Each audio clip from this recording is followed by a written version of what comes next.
tal? Estamos de volta com mais um episódio do Sopro Podcast de Cultura e Literatura, um projeto de extensão do Instituto Federal do Rio Grande do Sul, Campus Bento Gonçalves.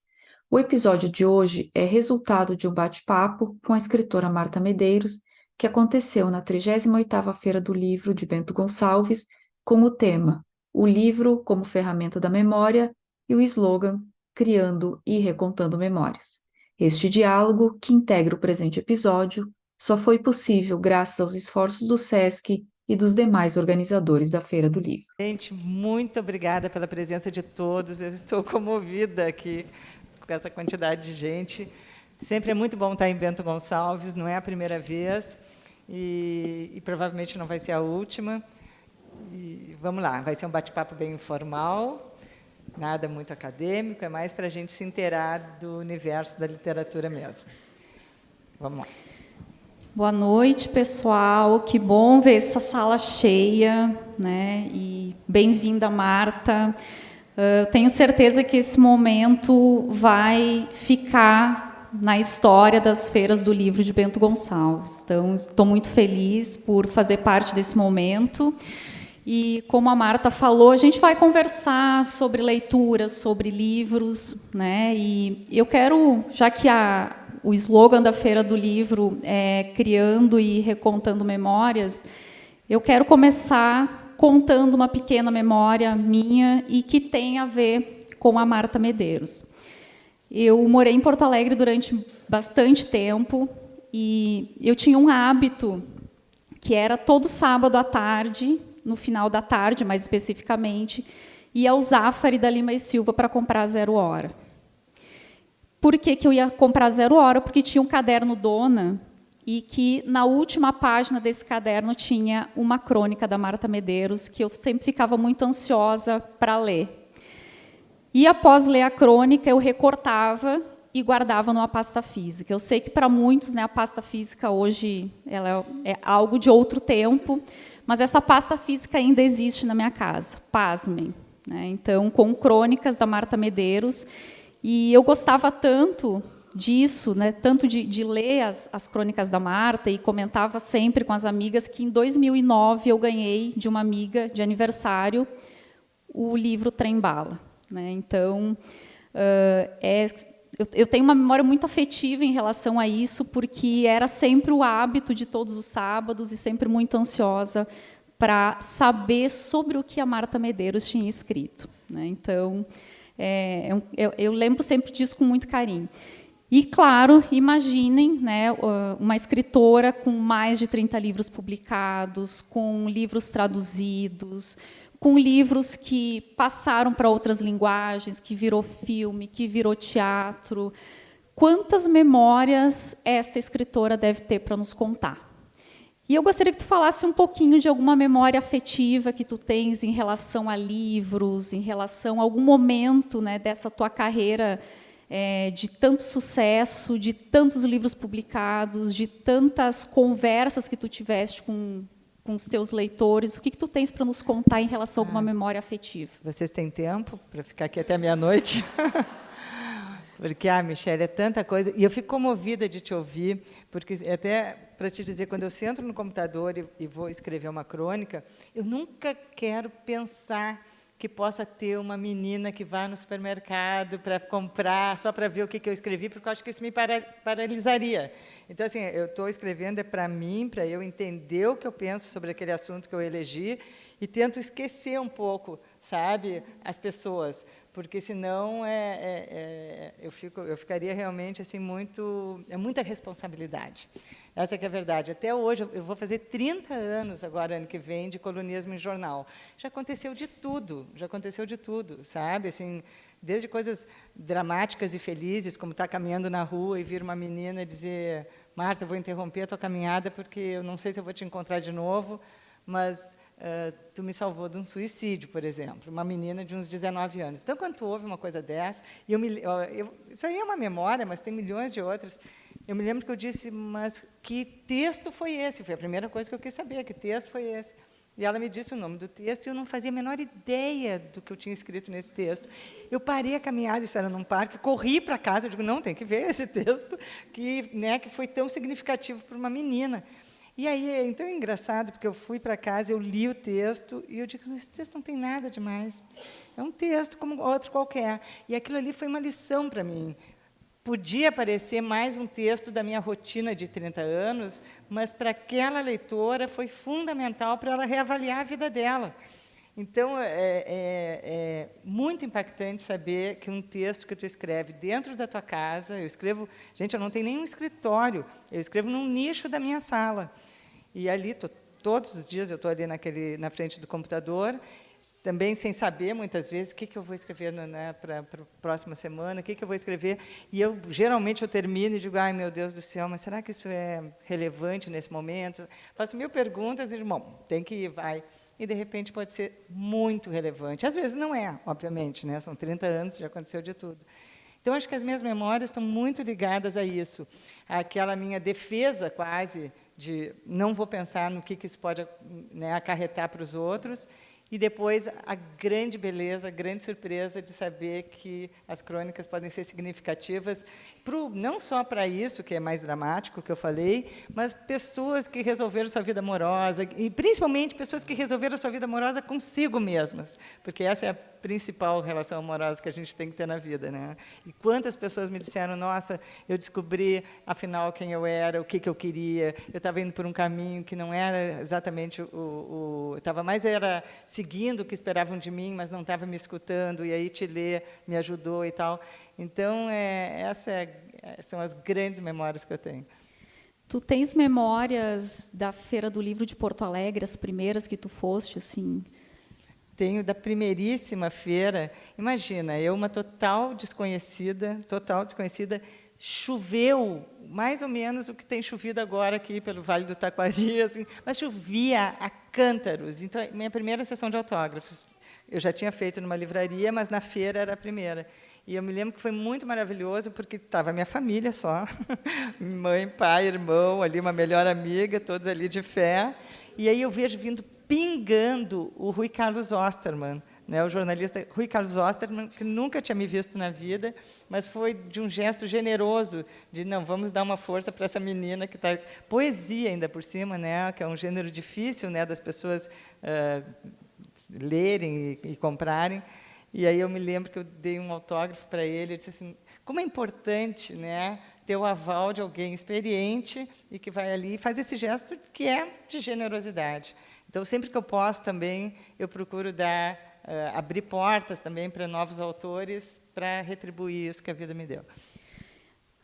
As feiras do livro que tu participaste te ajudaram a ser a Marta Medeiros que tu és hoje, escritora, leitora? A Feira do Livro de Porto Alegre foi muito importante para mim como leitora, muito antes de eu sonhar que um dia eu escreveria um livro, né? Eu me lembro de ir para lá e ficava espiando os escritores, Moacir Scliar, o Veríssimo, ficava de longe, sem nem sonhar que um dia eu poderia... que aconteceria o que aconteceu, de eu depois privar, né, da amizade deles e tudo mais. Mas eu acho que tem muito mais do que frequentar a feira, sabe? Eu tenho que dar crédito para minha mãe, que sempre foi uma grande leitora, para minha mãe e para o meu pai, que fizeram com que eu e meu irmão nos habituássemos com arte. Daí não é só livros, sabe? Tem uma casa o tempo inteiro sonorizada por boa música, na época, muito música popular brasileira, que, inclusive, a música popular brasileira foi mais influenciadora para mim do que os próprios livros que eu li, porque eu já era muito encantada com a métrica, com a letra, com o ritmo de grandes letristas, eu estou falando, né? Chico Buarque, Caetano Veloso e tudo mais, Edu Lobo. Então, aquilo já me deixava encantada e me conduziu, de certa maneira, para a poesia. E depois, ler Marina Colasanti, quando eu tinha ali 19, 20 anos, foi assim, ela me formatou como mulher. No momento que me formatou como mulher, formatou também a escritora futura.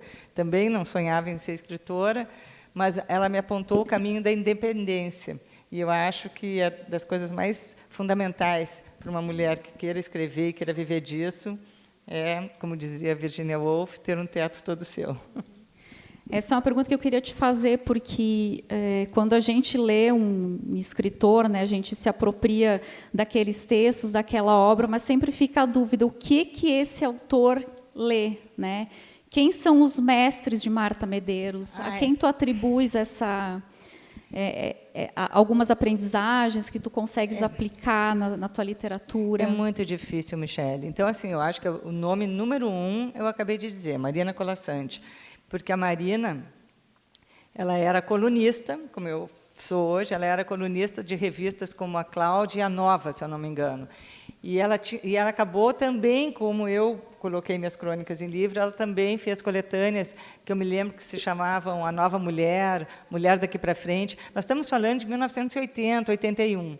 E aquilo ali foi assim abriu um portal na minha vida, porque eu fui criada muito com arte, mas também com valores muito conservadores, também uma família de princípios rígidos e tal.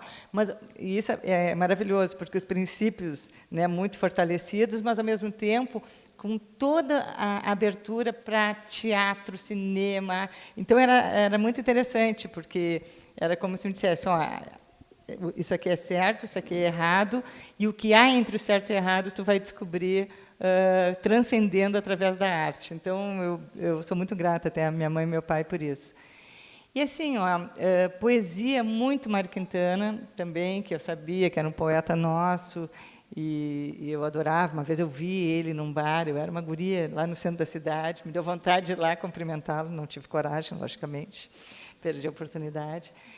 E Luiz Fernando Veríssimo, que eu considero até hoje o papa da crônica, lamentavelmente não está escrevendo mais, em função de problemas de saúde, mas sempre achei assim, um escritor super completo. Eu estou parecendo muito bairrista, né? Porque eu estou citando só gaúchos. A Marina Colasanti não é.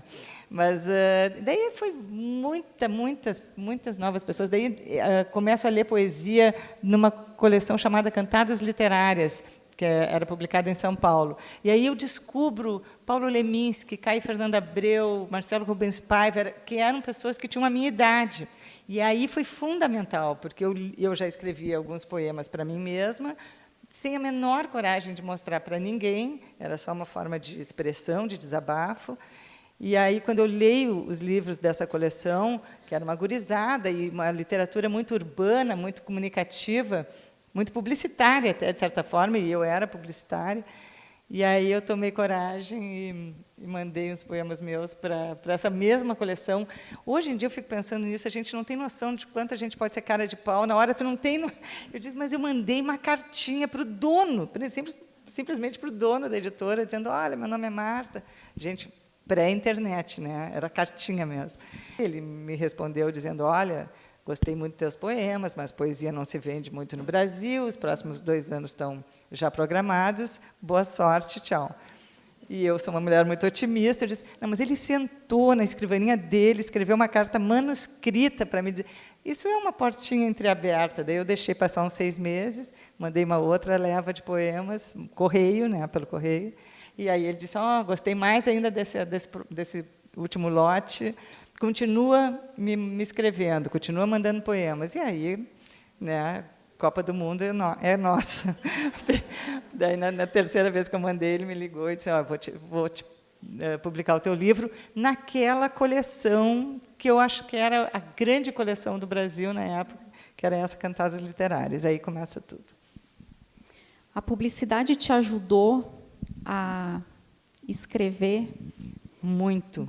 Muito. É engraçado que tem pessoas que me procuram e dizem, nossa, Marta, tu trabalhou 13, 14 anos em propaganda, e eu trabalhei como redatora publicitária, que tempo perdido até encontrar o teu caminho, e de forma nenhuma, ao contrário, assim, a propaganda, ela é a escola da síntese, né? Ela te ensina a dar o máximo de informação com o mínimo de espaço, né, que tu tem para colocar as palavras e tal, é tudo muito objetivo. Então, foi muito importante para mim ter esse hábito, né, diário de escrever pouco e dizendo muito, e também é uma escola da sedução, né? Quer dizer, ali não era a Marta que estava escrevendo, ali eu era um instrumento a serviço de um cliente para vender faqueiro. Eu trabalhei muitos anos para a Tramontina, então, para lembrar.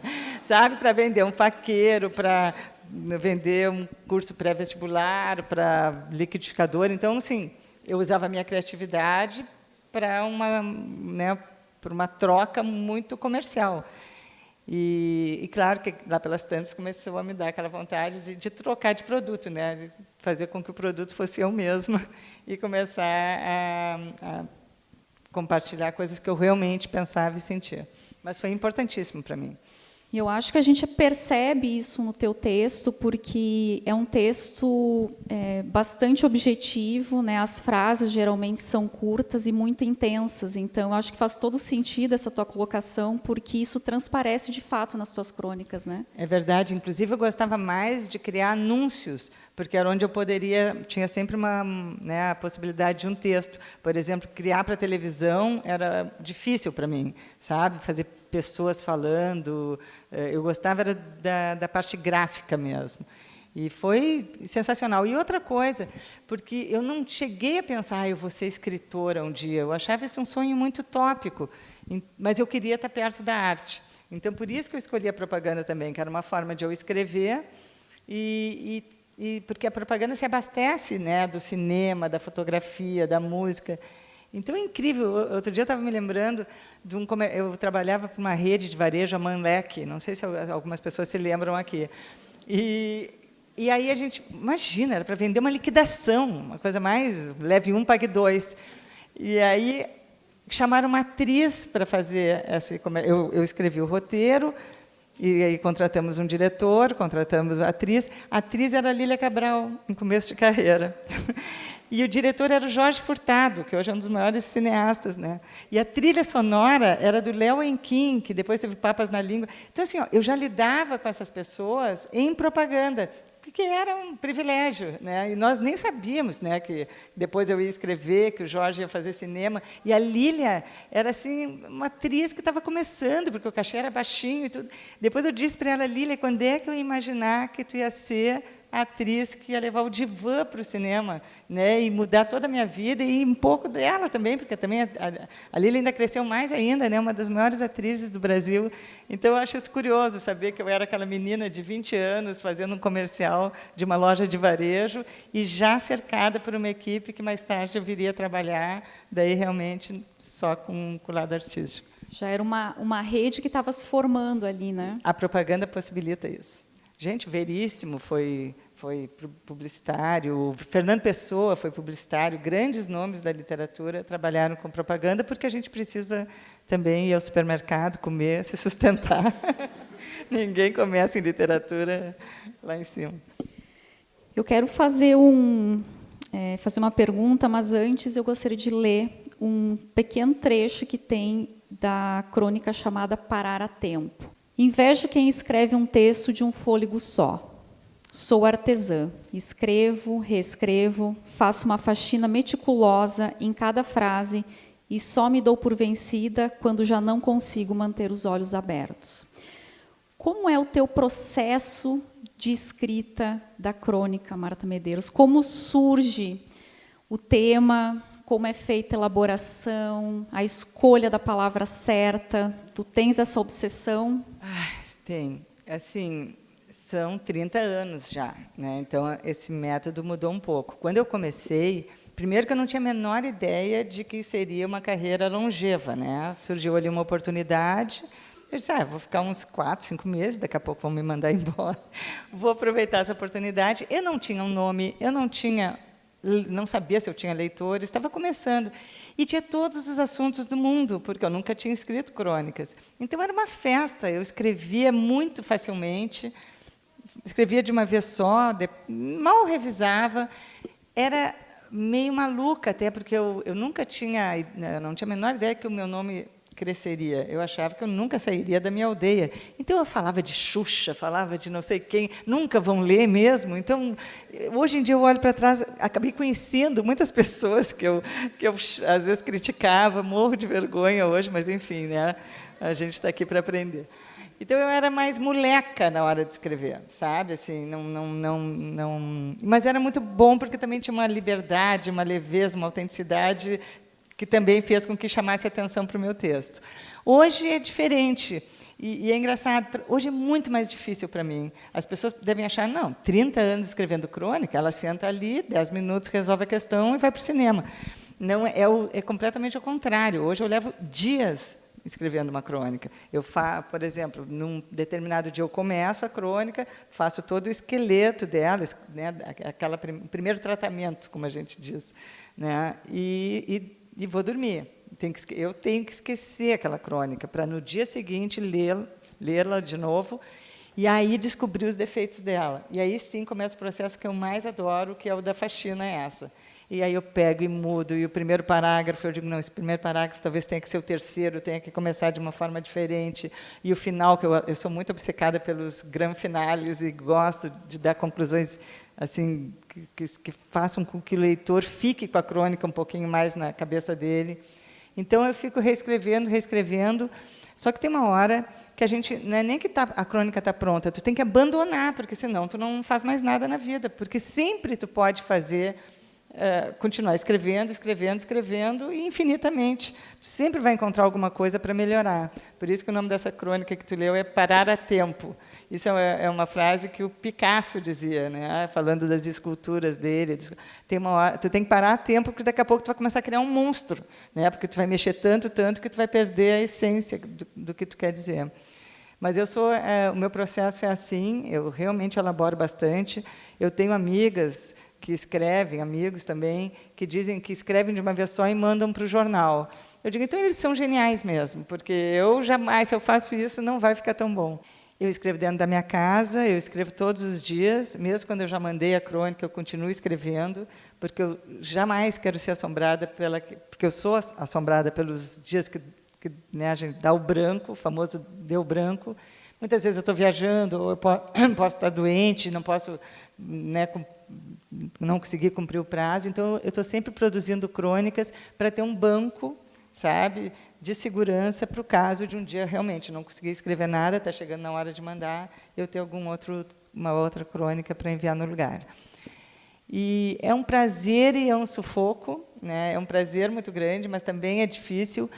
30 anos, às vezes dá a impressão que eu já escrevi sobre tudo, eu tenho muito, né, não é medo a palavra, mas assim, não quero ficar me repetindo, mas também já entendi que essa repetição não é exatamente uma repetição, porque se eu escrevi com 30 anos de idade sobre maternidade, naturalmente que agora aos 62 eu vou escrever sobre uma outra perspectiva, né? Então, não sou mais mãe de 2 crianças de 2 e 4 anos, agora mãe de 2 mulheres, e a maternidade também sob o ponto de vista da minha mãe em relação a mim. Quer dizer, a vida está sempre em movimento, e esse é um lado bom da crônica, que, de repente, tu pode escrever, talvez, sempre sobre o mesmo assunto, mas, a cada semana, a vida vai te mostrando novos ângulos e tu vai refinando, vamos dizer assim, e, às vezes, até modificando mesmo o teu ponto de vista, e aquilo, para o leitor, acaba sendo uma novidade. Esse teu comentário acerca do processo de escrita, eu acho muito interessante, porque é uma coisa que, estando na sala de aula todos os dias, eu repito muito, né? O quanto é importante deixar o texto descansar um pouco e retornar a ele no dia seguinte, 2 dias depois, ou algumas horas depois, para a gente poder enxergar aquilo que, estando muito em contato com o texto, nós não conseguimos. E eu acho que esse é mais um aspecto que eu, enquanto leitora da tua crônica, percebo. Parece que aquelas palavras elas foram colocadas no lugar certo, na hora certa. Eu acho que isso é um pouco do trabalho que tu realizas enquanto tu estás escrevendo a crônica. Então, isso de esperar, dormir, voltar no outro dia, vale até para discussões entre casais, vale para tudo. Vale tudo que a gente faz no calor da hora, a gente, às vezes, se atrapalha um pouco. Eu sou uma pessoa ponderada, tem pessoas que não. O Fabrício Carpinejar escreve no banco do Uber, no celular, ele escreve uma crônica genial, manda, e é aquele deslumbramento. Então, assim, cada escritor tem, né, o seu método. Eu não, eu sou daquelas que realmente fico cozinhando ali, até encontrar essa palavra certa. Às vezes, eu encrenco com uma palavra e penso assim, não, aqui tem que ter uma palavra com 3 sílabas e não 2. Parece uma obsessão maluca, mas é uma questão de ritmo da frase. E aí tem a ver a influência da música, eu acho. sabe? Porque eu leio em voz alta. Sempre, quando termino o texto, eu leio em voz alta. E é incrível. Eu custei a fazer isso, eu não fazia antes. Hoje eu dou graças a Deus que eu faço isso. Porque, na hora que eu leio em voz alta, é impressionante como surge ali uma palavra que a gente não consegue ir adiante, que deu uma travada. Eu digo, não, por que está travando justamente nessa palavra? E, às vezes, é isso, é uma questão de trocar por um sinônimo, o mesmo significado, mas que seja mais curto, mais longo, enfim. Então, e eu acho isso divertido. E por isso que eu digo que eu gosto mesmo dessa parte, porque ela é muito lúdica. É divertido escrever, né? Aí o texto deixa de ser um problema, né? O mais difícil é o que tu quer dizer, né? Como é que tu vai transmitir a tua ideia. No momento que tu já sabe, a ideia está ali, está clara para ti, agora é só o acabamento, sabe? É tirar aquelas gordurinhas. E eu adoro, essa é a parte que eu adoro. Eu lamento quando eu termino, eu digo, agora vou ter que mandar o texto. Falando um pouquinho sobre as tecnologias, imagino que essa pergunta sempre surja, né, nas entrevistas, nos bate-papos, mas o que as novas tecnologias mudaram em relação à forma de ler os livros, na forma como o escritor se comunica com o seu leitor, na forma da publicação de livros? Como é que tu percebes essa presença da tecnologia nesse processo todo? Michele, sabe que eu não sinto tanto, porque eu não leio nada que não seja livro físico. Não leio. Eu leio, claro, os e-mails que eu recebo, ou alguém me manda um texto que eu preciso ler por questões profissionais, mas procuro, assim, isso aí é só quando é inevitável. Eu continuo lendo livro físico, sou fanática pelo papel, até porque eu me relaciono com o livro. Eu leio com uma caneta na mão, para muita gente isso é um sacrilégio, eu sublinho, eu ponho pontos de exclamação, realmente é uma troca, sabe? E eu gosto de fazer isso com livro físico. Agora, claro que a tecnologia mudou, não mudou o texto em si, para mim não mudou o texto, não acho que o meu tipo de texto tenha mudado em função de agora a gente está vivendo numa época em que todo mundo está super resumido, né? Eu já sempre fui muito sintética, muito objetiva, então eu já trouxe isso da propaganda e até dessa geração 80 da poesia, que trabalhava mesmo com textos muito... poemas com poucos versos e tal. Mas agora nós estamos na época do tweet e tudo, então imagino que alguns poemas, alguns poetas se influenciem, mas eu acho que é uma escolha, porque é uma escolha até estética, sabe? Não quer dizer que um garoto que fique o dia inteiro na rede social ou mandando mensagens, que ele não possa ir para o computador e escrever um texto espetacular, profundo e longo e com conteúdo. Então, eu acho que, realmente, ainda a grande influência é da nossa própria emoção. O resto são ferramentas que são úteis, que são muito úteis. Eu não sou a pessoa que demoniza a tecnologia. Eu sempre digo assim, o que a gente precisa é de moderação.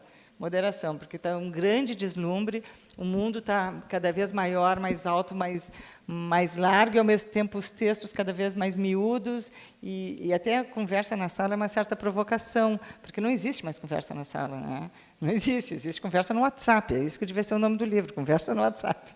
Mas é uma provocação para lembrar que, quando a gente está na frente de alguém, a gente vai sempre além das 2, 3 frases, né? E, mesmo que não fale, vai ter a troca de olhar, a linguagem do corpo, o tom de voz. E nisso eu sou bastante nostálgica. Eu acho que, realmente, quando a gente está junto, o conteúdo cresce. Tu tens mais de 180 mil seguidores no Instagram. E como é que tu te relaciona com essas pessoas? As pessoas te procuram, te mandam mensagem, pedindo que tu escreva sobre um tema, sobre outro. Qual é o retorno que tu tens pelas redes sociais dos leitores?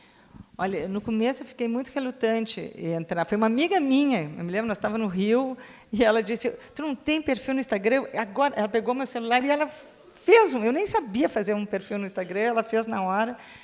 E eu disse, bom, vou usar isso para, né, vender meus livros, assim, vender, que eu digo assim, né, divulgar meus livros e divulgar meus textos, mas a gente acaba entrando na egotrip, porque é uma egotrip, não tem como, né?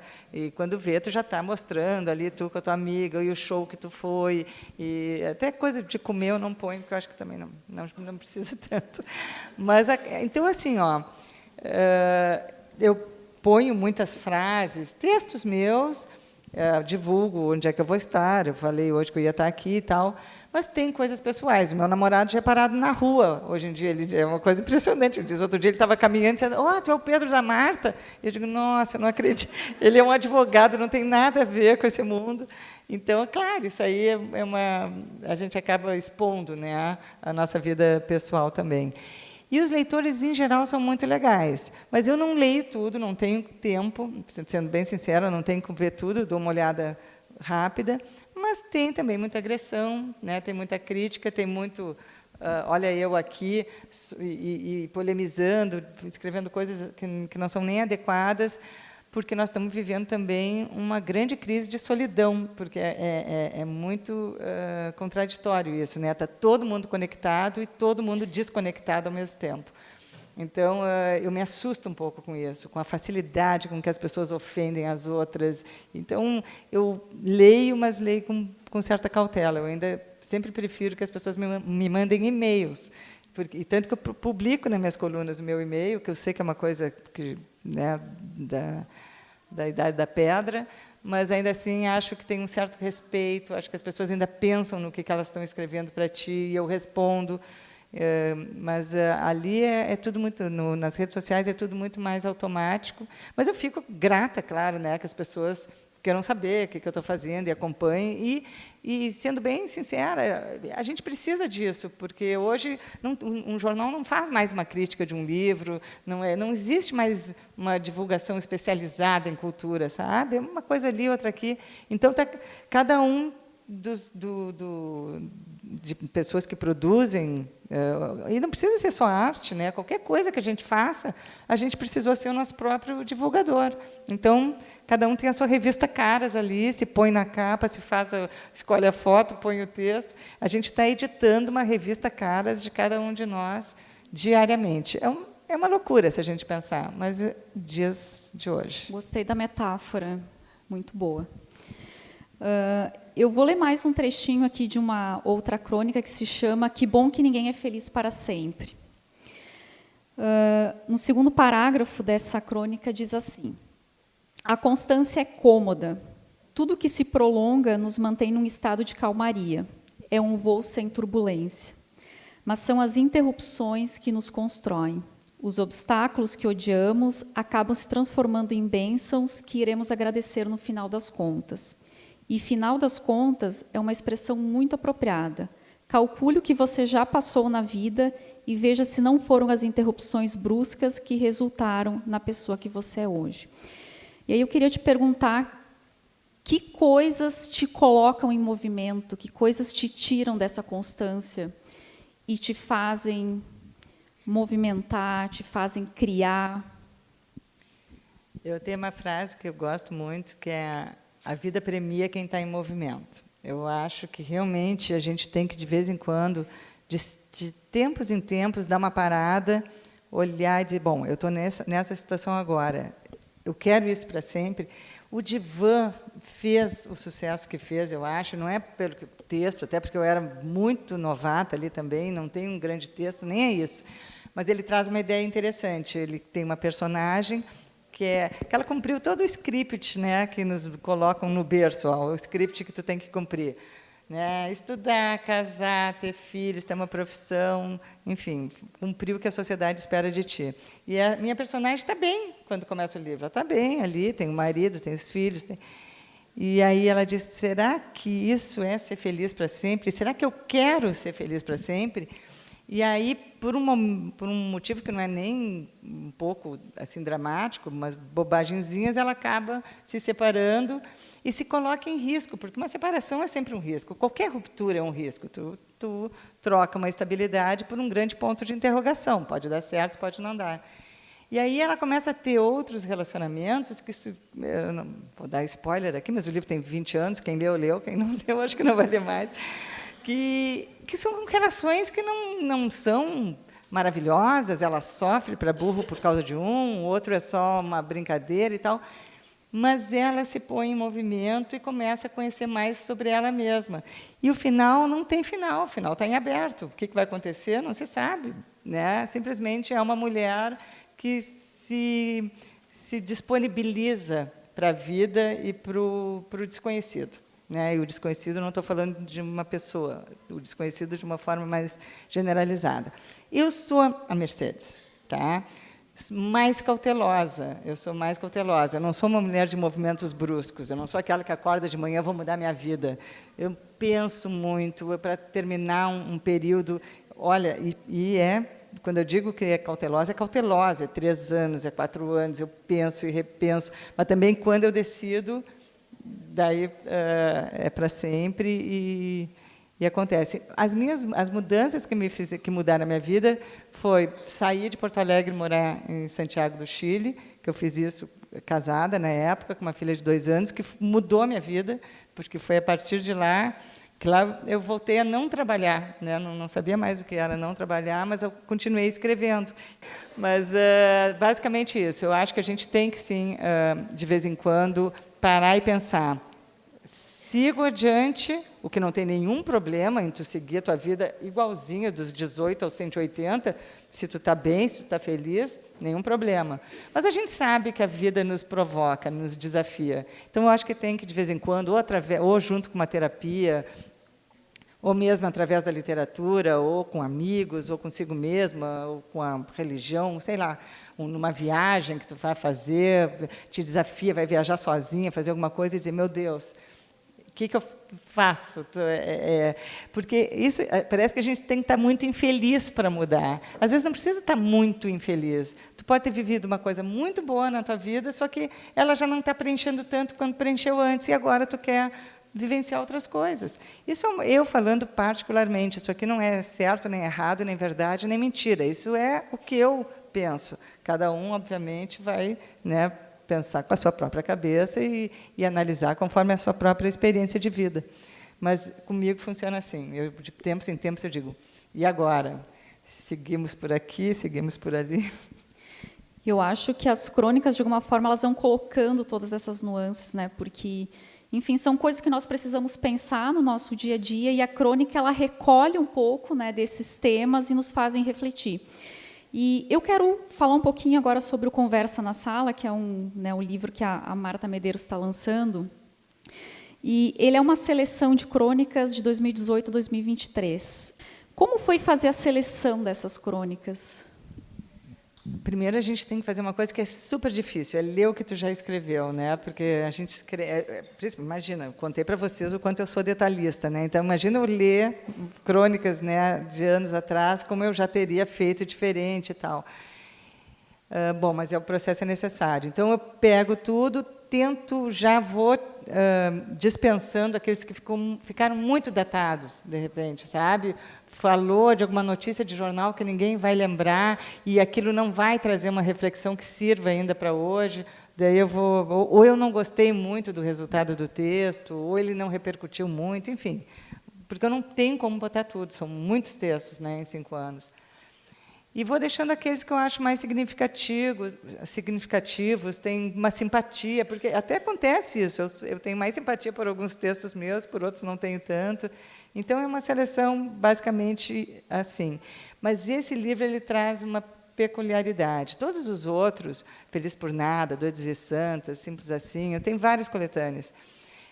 Eles são muito focados em relações amorosas, relações humanas em geral também, né? Mães e filhos, amigos, enfim, mas as relações amorosas principalmente. O que eu acho bárbaro, porque eu sempre me senti muito atraída em falar sobre esse tema, e as pessoas gostam muito de ler sobre esse tema também. Mas tem uma coisa engraçada, porque tinha a ver, eu já fui casada e passei por uma separação. Tudo isso acaba indo.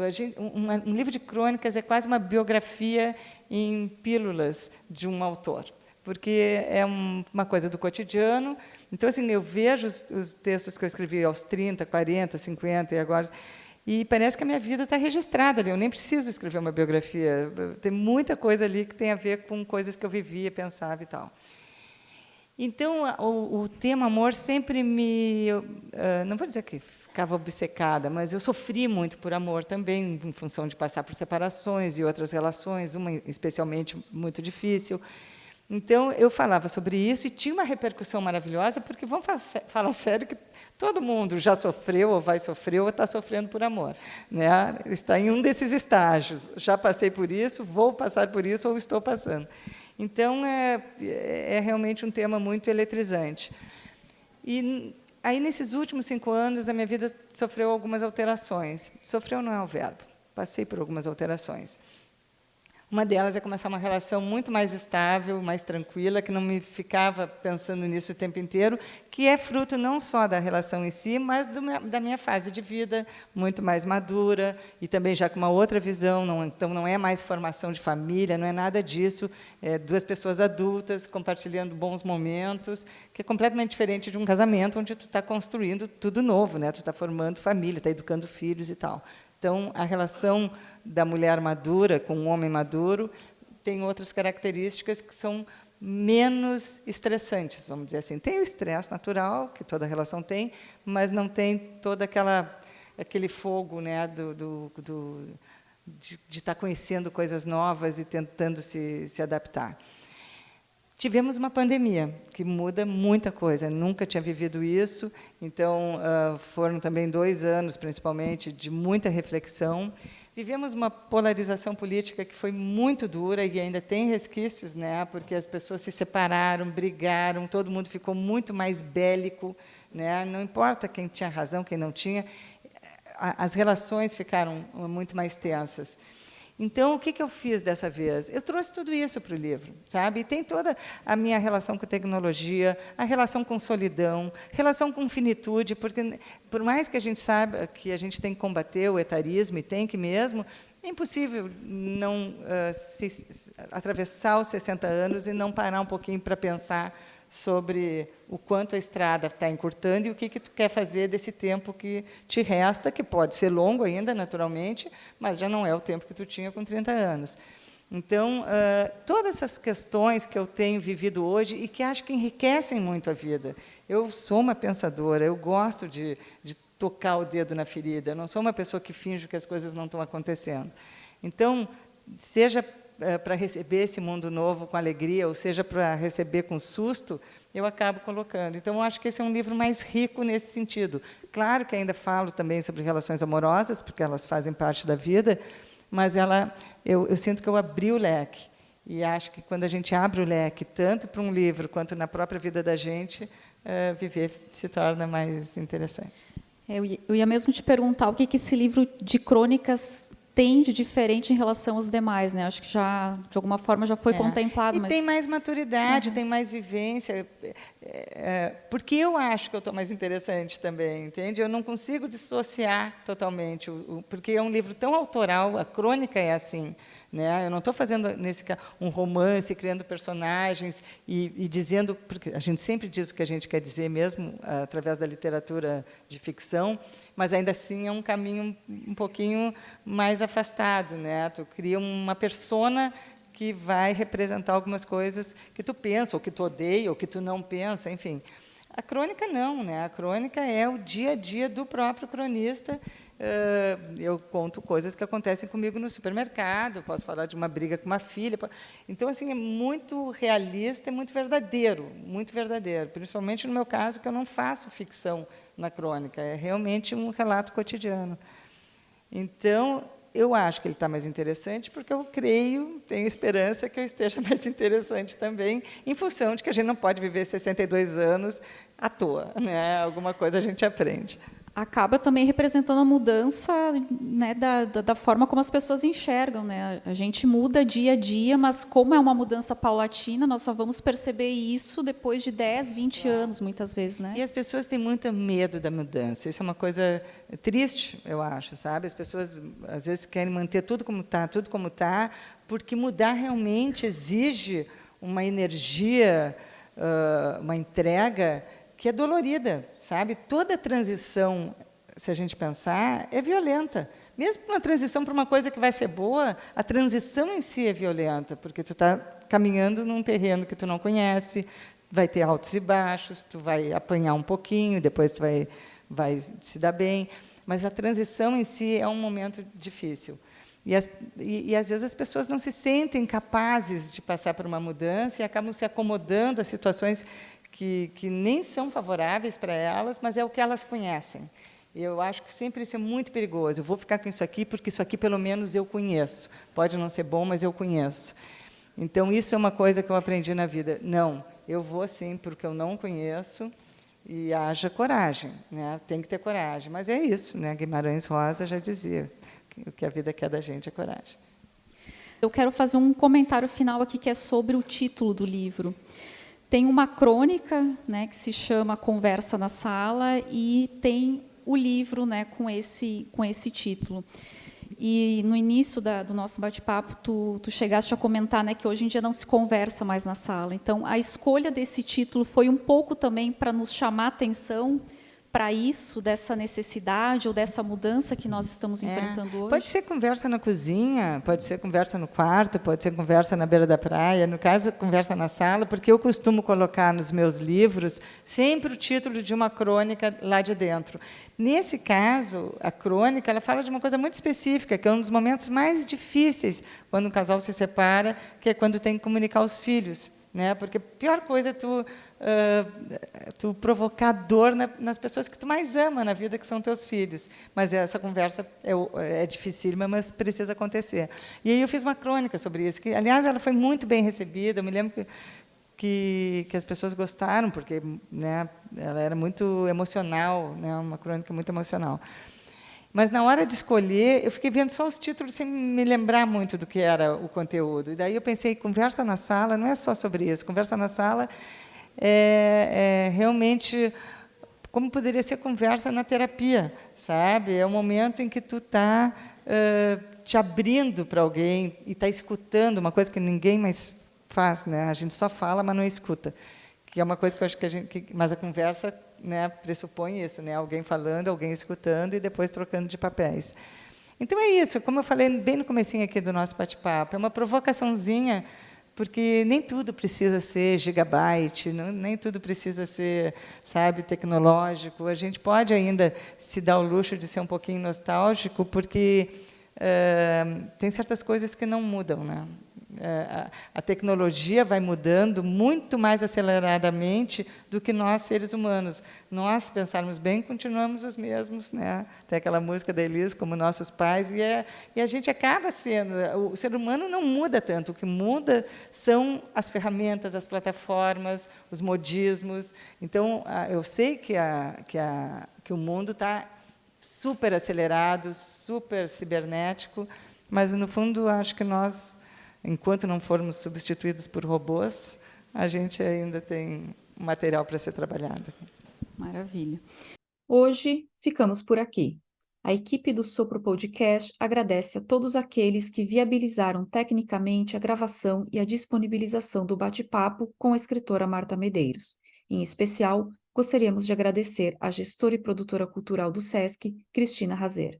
Não esqueçam de nos seguir pelas redes sociais. Acompanhem o podcast Sopro no Twitter, @SoproPodcast, no Instagram, @SoproPodcast, e no Facebook, @Podcast Sopro. Vocês também podem acompanhar os episódios no YouTube. Então, se inscrevam no canal e ativem as notificações. Se desejarem, podem deixar comentários e sugestões. Um abraço e até o próximo episódio.